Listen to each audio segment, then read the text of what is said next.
بسم اللہ الرحمن الرحیم الحمدللہ والصلاۃ والسلام علی رسول اللہ۔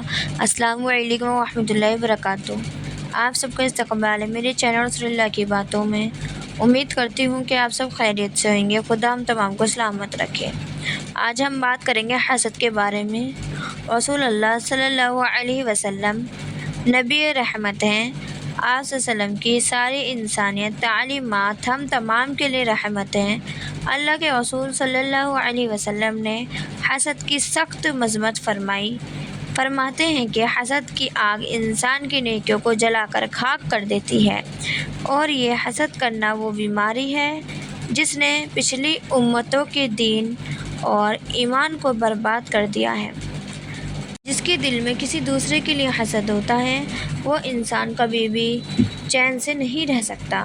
جو انسان کسی سے حسد کرتا ہے وہ اسی شخص کو ہمیشہ نیچا گرانا چاہتا ہے اور اس کی غیبت، چغلی اور ہر موقع پر اس کو نقصان پہنچانا چاہتا ہے۔ حسد ایک ایسی آگ ہے جس میں انسان خود جلتا ہے اور دوسروں کو بھی اس میں جلاتا ہے۔ حسد کرنے سے انسان تباہ اور برباد ہو جاتا ہے۔ بعض سلف صالحین سے منقول ہے کہ حسد پہلا گناہ ہے جس کے ذریعے آسمان میں اللہ کی نافرمانی کی گئی، اور زمین پر بھی یہ پہلا گناہ ہے جس سے اللہ تعالیٰ کی نافرمانی ہوئی۔ آسمان میں ابلیس نے اللہ کی نافرمانی کرتے ہوئے آدم علیہ السلام کے سامنے سجدہ کرنے سے انکار کر دیا تھا، جس کا اللہ نے حکم دیا تھا ابلیس کو، لیکن اس نے حسد کرا اور اللہ کی نافرمانی کی، اور زمین پہ پہلا خون ہوا تھا جو آدم علیہ السلام کے بیٹے قابیل نے اپنے بھائی حابیل کو حسد کی وجہ سے قتل کر دیا تھا۔ یہ بات یاد رکھیں کہ شیطان انسان کا سب سے بڑا دشمن ہے۔ شیطان کی ہمیشہ یہی کوشش رہتی ہے کہ وہ انسانوں کو آپس میں لڑوائے اور ان کے دلوں میں بغض اور حسد کی آگ بھڑکائے۔ یوسف علیہ السلام کے بھائیوں کے دلوں میں بھی حسد تھا، جس کی وجہ سے وہ قتل پر بھی آمادہ ہو گئے تھے۔ سورہ نساء میں آتا ہے کہ ام یحسدون الناس علی ما آتاہم اللہ من فضلہ فقد آتینا آل ابراہیم الکتاب والحکمۃ وآتیناہم ملکا عظیما۔ ترجمہ یہ ہے کہ پھر کیا یہ دوسروں سے اس لیے حسد کرتے ہیں کہ اللہ نے انہیں اپنے فضل سے نواز دیا؟ اگر یہ بات ہے تو انہیں معلوم ہو کہ ہم نے تو ابراہیم علیہ السلام کی اولاد کو کتاب اور حکمت عطا کی اور ملک عظیم بخش دیا۔ اگر ہم کسی کی دولت یا دوسرے کے کسی شخص کو کوئی خاص نعمت حاصل ہے تو اس کی آرزو کرنا یا اللہ سے ہمیں بھی یہ دعا کرنا کہ اللہ ہمیں بھی عطا کر دے تو یہ صحیح ہے، لیکن اس کی نعمت کو چھین جانے کی آرزو کرنا یہ بہت بری بات ہے۔ اس سے اللہ رب العزت ناراض ہوتے ہیں۔